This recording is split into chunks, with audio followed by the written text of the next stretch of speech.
The views, information, and opinions expressed during this podcast are solely those of the individuals involved and do not represent those of Intuit QuickBooks or any of its cornerstone brands or employees. This podcast does not constitute financial, legal, or other professional advice or services. No assurance is given that the information is comprehensive, accurate, or free of errors, and the information presented is for information purposes only. Intuit QuickBooks does not have any responsibility for updating or revising any information presented. Listeners should verify statements before relying on them.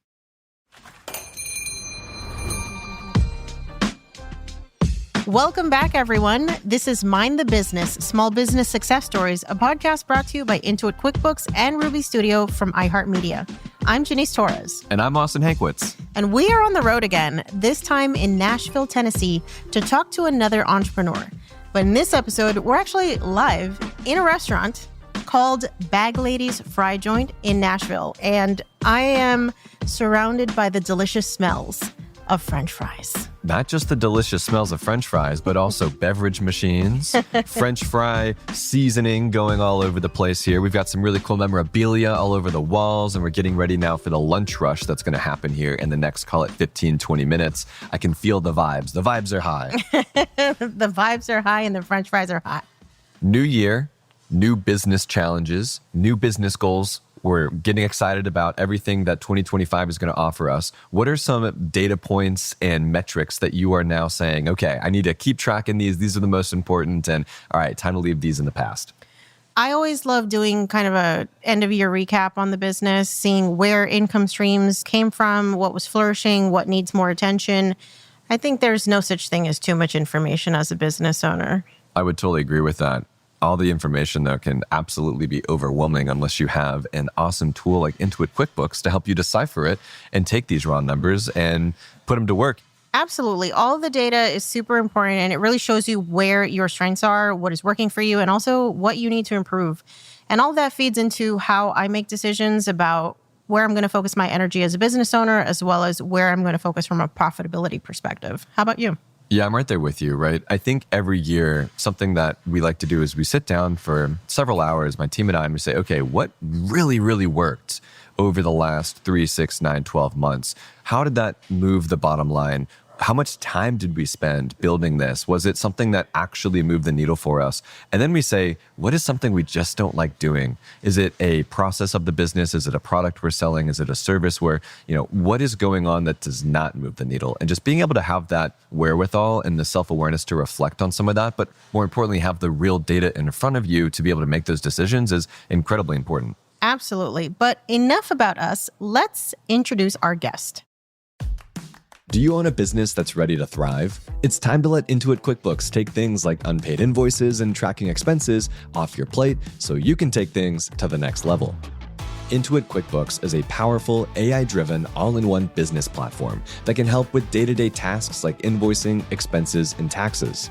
Intuit QuickBooks can help you unlock the growth in your business so you can get back to enjoying your business. Manage and grow your business all in one place. Intuit QuickBooks, your way to money. Money movement services are provided by Intuit Payments, Inc., licensed as a money transmitter by the New York State Department of Financial Services.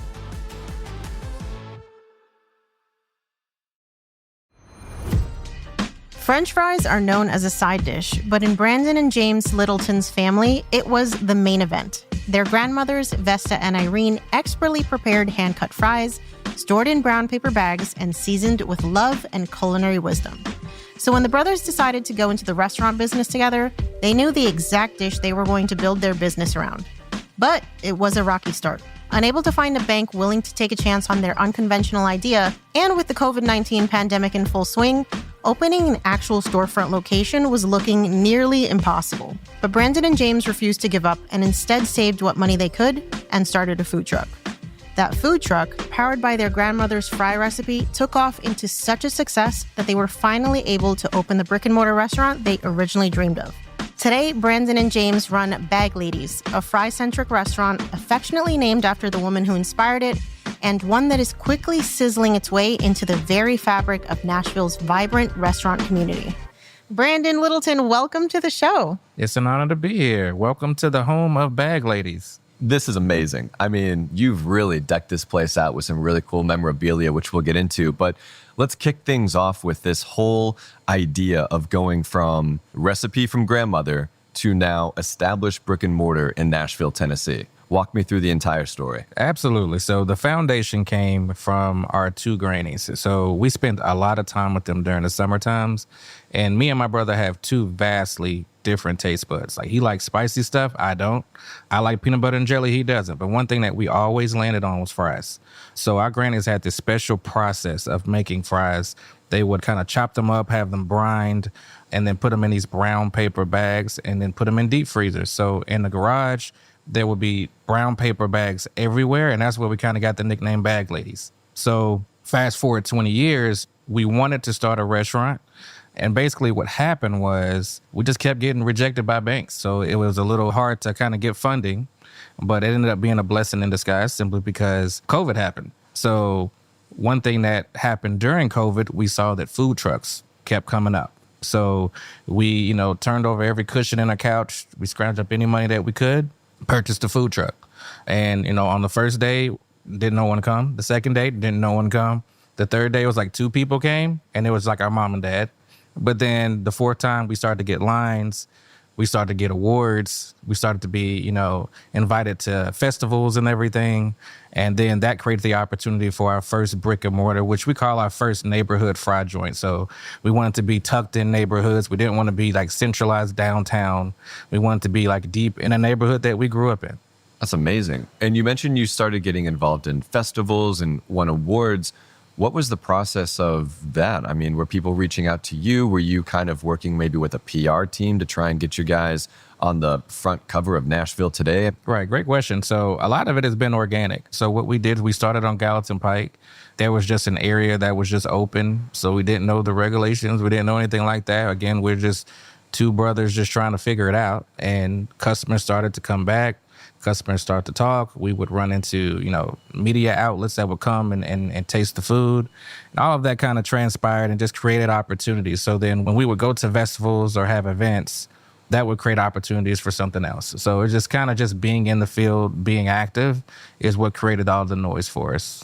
What kind of information were you looking at from like a budget perspective as far as like how are we going to set aside money for marketing and how much are we going to set aside for inventory costs? Like where did that information come from for you guys? So all of that comes from QuickBooks, to be honest with you. So we look at our P&L every day. We have this saying that, if we have good days, we're going to have good weeks. Mm-hmm. If we have good weeks, we're going to have good months. We have good months, we're going to have good quarters. And, so we look at our P&L every day to just make sure this aligned with the benchmarks of restaurants that are in our area. Yeah, I love that. I don't think it's like such a thing as being too involved with your numbers as a business owner because you kind of got to know what's happening so that you can be reactive instead of, just kind of waiting for things to happen and then figuring out what that solution is going to be. Absolutely. And those first couple of months, really first year, we were deer in the headlights. I mean, we didn't really know because we were working in the business every day. We did not have the time. So just having a resource that we can just pull up on our app or pull up on a website and online and just be able to see, okay, we spending too much on food. So let's dial it back. So just having that information in front of us helped us make more informed decisions. So looking at your P&L statement every day, super important. I'm someone that does that as well, but I'm curious, being able to see this information in real time allows you to react quickly, right? So talk to me about sort of the process of you see this information. Are you someone who's diving deep in the numbers on a daily and weekly basis to try and figure out where, what's causing some of these spikes or maybe drops in revenue? So that's a great question. And we all know the survival statistics of restaurants. And so if you are not on top of your numbers, it's very hard to maintain because we hear in the news all the time, it's restaurants closing down. Mm-hmm. So one thing that we do is we, looking at the P&L every day, we do turn those into actionable insights. And what we mean by that is, for example, when we first opened, our labor was extremely high. And that's just something that we didn't look at first.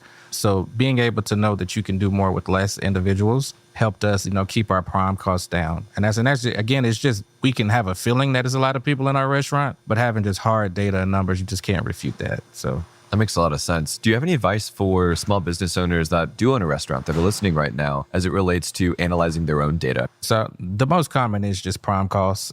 So it's labor, it's food. If you manage your prime costs well, if you are always looking at your margins and if it's going to be a healthy, so like you always want to look at what are the benchmarks of similar restaurants in your area. And that's exactly what we did. But also coming from my finance background, I'm benching off of companies that are publicly traded, because that information is readily available. So I'm using that information to kind of gauge where we're at. So again, we don't want to just be at one location. Of course, we want to expand. So we want to make sure that our key performance indicators are performing to publicly traded companies, to be honest with you. Yeah. I think he has a strategic advantage having that finance background. I think he does. I think he wants to IPO himself.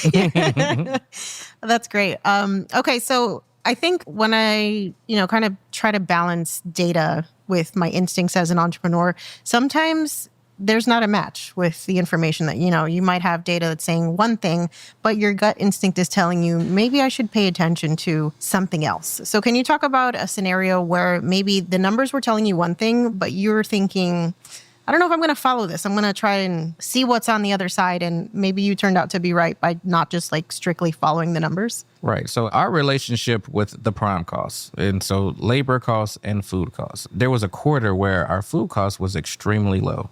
And if you were just looking at that at first impression, you would be able to realize that, okay, that's very good. Keep that going on. But what we found out is that when we worked with a certain food distributor, the quality of the food wasn't as good. And we completely switched that. Mm-hmm. So just because you are driving costs down, just know that you're sacrificing on a whole nother side that you have to be reminded of. Yeah, and that can have real long-term consequences. So just being able to see where that trade-off is, where it's like, if we're going to serve lower quality food, that's probably going to lead to bad reviews, and then we're going to lose our customer base. It's not always a good thing to go with the cheapest option. You mentioned you're here in a neighborhood in Nashville. Neighborhoods come with school districts, they come with sports teams, they come with a lot of moving parts. I mean, this is a thriving city. Talk to me more about the information gathering process of foot traffic, people coming in and out around the town. How are you guys dissecting this foot traffic, this sort of intangible information to make forecasts for the next, call it week, month, or quarter?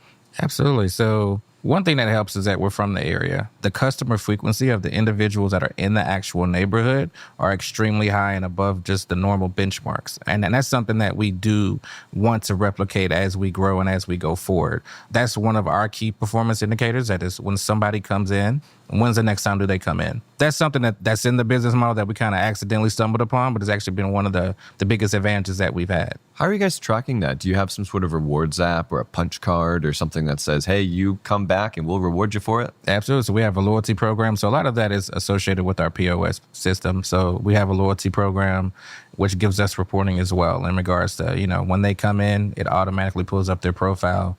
It shows how many times they came in, what they ordered. So all of that information allows us to make more informed decisions when it comes to what needs to be on the menu versus what doesn't need to be on the menu. Yeah. That's so fascinating. I never thought about it like that. But yeah, I mean, if you have evidence that shows that, people come in 80% of the time for 3 specific things, like let's figure out how to make sure that those specific things are made very well. So these 80% of customers want to come back and keep eating them. Yeah. And so that's a mistake that we stumbled upon, because if you looked at our menu day one, it looked like an encyclopedia book. It was huge. It was huge. But now, if you go to our menu now, it's 8 things. So we streamlined it, we condensed it, we limited the choices that consumers can make, and it's benefited us financially. Yeah, sometimes less is more, I think, especially when you're thinking about scaling. Absolutely.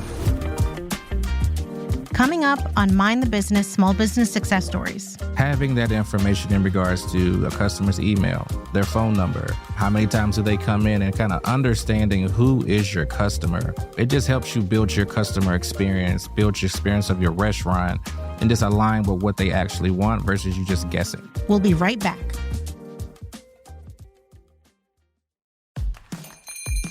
Are you a business owner looking to grow your business? You did what most dream of doing, starting your own business. But now you're faced with the reality of how to make your small business run smoothly. Intuit QuickBooks can help. Intuit QuickBooks is a powerful, AI-driven, all-in-one business platform. That means those day-to-day tasks like invoicing, expenses, and taxes can be done effortlessly. But here's where it gets really good. You don't need to hire a team of analysts to find growth opportunities hiding in your business data. Intuit QuickBooks can help with cash flow optimization, profit and loss analysis. It helps you see how your business is doing and uncover new ways to be more profitable.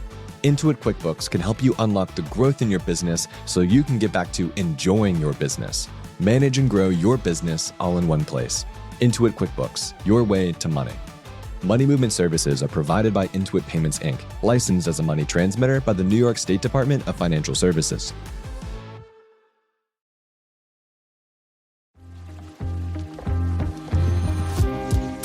Welcome back to Mind the Business. Brandon, so you've mentioned KPIs and a little bit about your finance background, but that tells me that this was not the original plan. So can you talk about how you go from finance to French fries? Absolutely. I like that. I like that how you said that. So when it came to leaving my cushy finance job, one thing that I looked at, there was actually a story that resonated with me. So I have 3 children, and being in the finance background is very time consuming. And I remember that in Nashville, there was an eclipse that was happening. And this was not the most recent one, but it was one a little further back. And my wife and her kids, they were at the Nashville Zoo. And I was, behind a computer screen, just kind of working real late. And my wife sent me pictures, and they were just really, happy. They really enjoyed it. And that was an opportunity that I was just not there. I wasn't present. And one thing that I always knew, because me and my brother, we've always started businesses. We kind of knew that we always wanted to do that.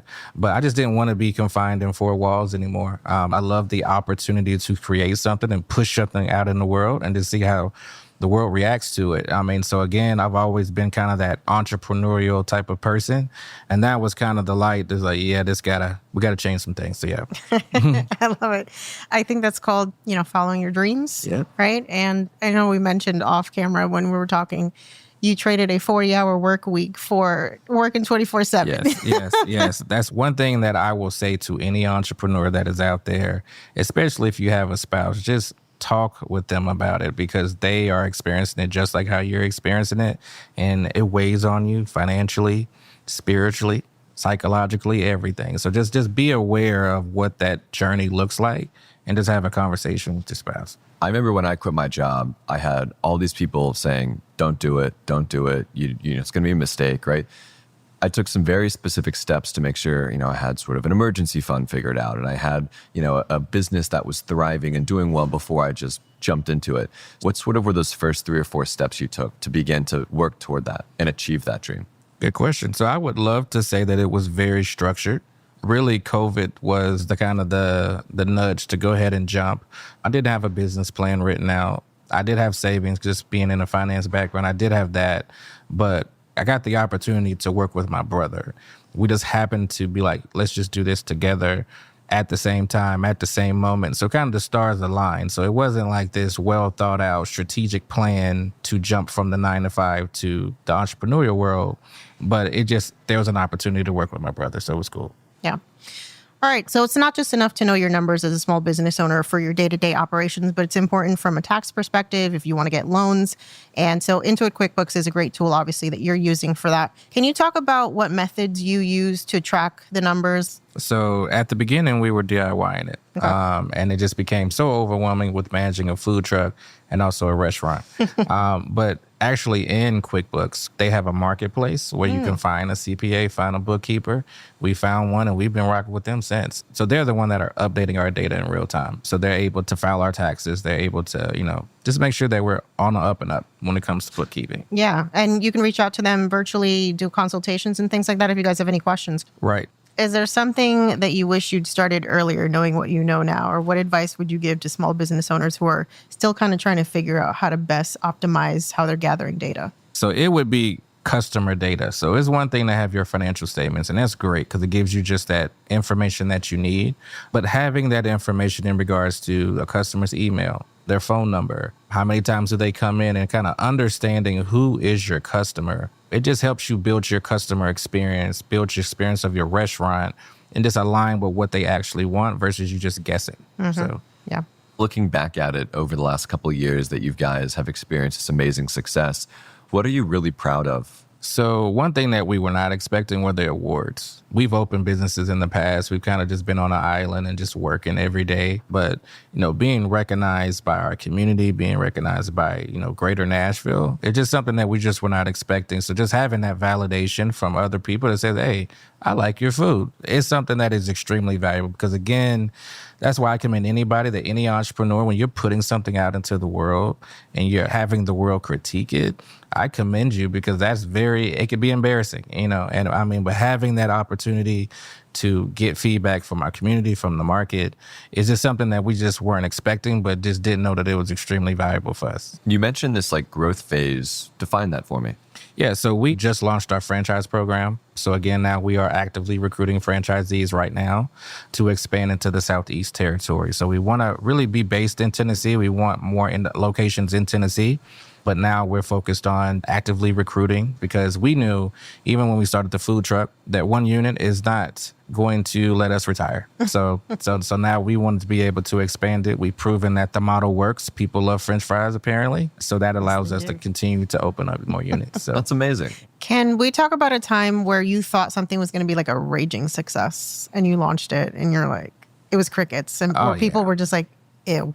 Oh, yeah. So we have many flavors of loaded fries, and we did one that was like a jerk chicken one, and we thought it was just going to be a massive success. We spent a lot on marketing. We spent a lot on just plastering things on the windows, and it just was dead on arrival. It didn't do anything. Me and my brother, we laughed about it. We would do it again. We would do a new flavor. We like trying flavors out. So, I mean, we would just kind of integrate it and just see if people buy it now. Mm-hmm. Yeah. When did the data tell you that it's not a menu item anymore? Was it after 4 weeks, 6 weeks? Like, what was it? Okay, people aren't buying this. We're sitting on this inventory. Was there a specific number that you realized that if we hit this number, it's time to go? Yeah, so I need just a large enough sample size just to make sure that it's just not a bad day. So what I do is I do it at like a 2-week average. I look at how much we spent on those ingredients, then I compare it to how much was sold. That was something, again, having access to the data. So it's one thing to kind of go with your gut feeling, but if you have the data, it's just like, hey, because my brother, he's more of like a gut feeling type, and I'm more of like an analytical type. So like saying or talking to him about that, he may be like, well, I still like it, but if you just kind of give the data there, you can't refute that. Talk more about that relationship with your brother. I have a co-founder as well, and I think that what's really cool about that is I'm not great at being analytical. He is, right? And so like it seems like you guys have that really cool relationship where you are analytical, he's more gut feeling. So talk about that relationship a little bit more. We balance each other out. I'm highly analytical. I'm somewhat introverted. My brother is very extroverted. So when it comes to just the design of this whole restaurant, a lot of that is him because I'm going to just kind of go and just kind of replicate what a large brand is doing. So a lot of the decor in our brick and mortar restaurant is really going back to the 90s where we grew up in. I think that is one of the best eras when it comes to movies, when it comes to video games. And we wanted to replicate that feeling when you walked into the restaurant. So for example, we have an area that has a refrigerator door. And a lot of people don't know what that came from, but that's the first refrigerator door from our food truck. Oh. And that's something that, again, that is his idea. I never would have thought of that. But he also has it surrounded by movies and video games of the 90s, and every single customer that comes in, they go directly to that because we've all had, our grandmama's house where you have those little magnets and you kind of type in, you put your name, you rearrange the letters. That's all my brother. And I just think it kind of pairs well together to have that creative mind, but then also have it backed by the strategic mind as well. It just, I think, cover all bases when it comes to growing a scalable brand. I love it. What keeps you going? It's the why. We see that the clearest path to wealth is, in my opinion, business ownership. I knew that. A lot of the clients that I came in contact with during my career, they were business owners and they're playing tennis at 10 o'clock in the morning. So it's like these are things that I wanted to replicate. I saw it. And so I knew that was the route that I wanted to take. So I love it. All right. This is probably going to be the hardest question to wow. answer. What is your favorite menu item? So mine is the classic. It's the chicken bacon ranch. So that's something that I like the most. It's kind of the chocolate chip cookie of loaded fries. So individuals that are coming in, they're new to the concept. That's what I always gear them towards. But what pays the bills around here is something called, it's a Tennessee thing. Okay. And it is a smoked brisket that takes a long time to make. And that is our most popular item. My brother likes a bunch of spicy stuff. I'm very just like, hey, chicken tenders and fries. So that sounds good. We're gonna have to try that. I think we're gonna have to try one of everything. I want one of everything on the 20 item menu. Oh, wow. Oh, wow. Brendan, thank you so much for hanging out with us on this episode of Mind the Business Small Business Success Stories. I can't wait to come back here and just devour these French fries. Well, it's an honor. I really appreciate you all taking out the time to learn a lot about Bag Ladies. And shout out to my brother James, big brother. He's actively at an event right now. But hey, I love you. I'm sorry you couldn't be here, man. This just gives us a reason to come back and have some more French fries. Absolutely. Thanks so much, guys. Brendan.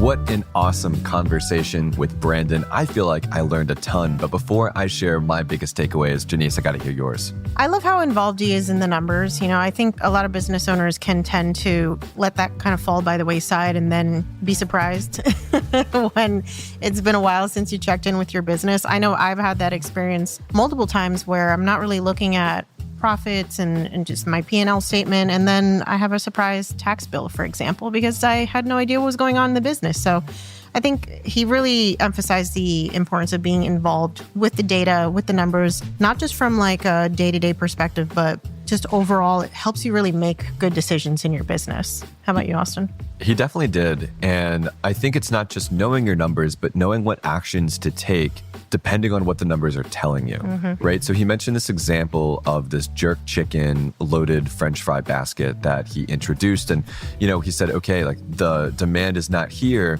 What are the numbers telling us? And what does the numbers say about how long we can keep this on the menu before we begin to lose money in a meaningful way? I think it's not just important to know your numbers, but know when to take action as to what your numbers are telling you when it comes to your business. And Brandon has done that marvelously when it comes to not just opening this brick and mortar, but also keeping this food truck. I mean, he looked at the numbers and said, wait a second, we have the opportunity to make a little bit more margin with this food truck. We can do events. We can, mark up a little bit more over here. That allows us to now take that margin and maybe reinvest it into a new idea. We can introduce a new product or a new menu item, allowing us to experiment. But then always keep in mind now that if the numbers are telling us we have to go try something or we got to take something away, we need to go act on that information. Yep. And it sounds like he's using Intuit QuickBooks to make sure that he's got all the information that he needs. So fantastic. Love this episode. Thank you so much for listening. I'm Janice Torres, and you can find me on social media at Yo Quiero Dinero Podcast. And you can find me at Austin Hankwitz, and you can follow Intuit QuickBooks on all social media at QuickBooks. To get the tools you need to start, run, and grow your business, head to QuickBooks.com today. Don't forget to follow this show wherever you listen to podcasts so you can stay up to date on future episodes. And we also want to hear from you, so be sure to leave a rating and a review. See you next time.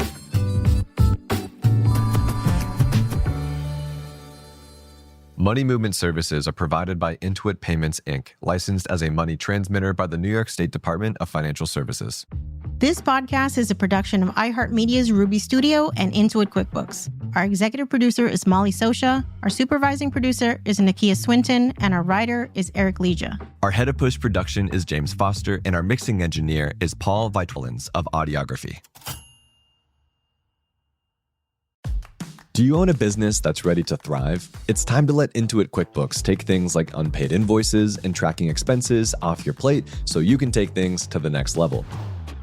Intuit QuickBooks is an all-in-one business platform that can help with those day-to-day tasks like invoicing and expenses. Manage and grow your business all in one place. Intuit QuickBooks, your way to money. Money movement services are provided by Intuit Payments, Inc., licensed as a money transmitter by the New York State Department of Financial Services.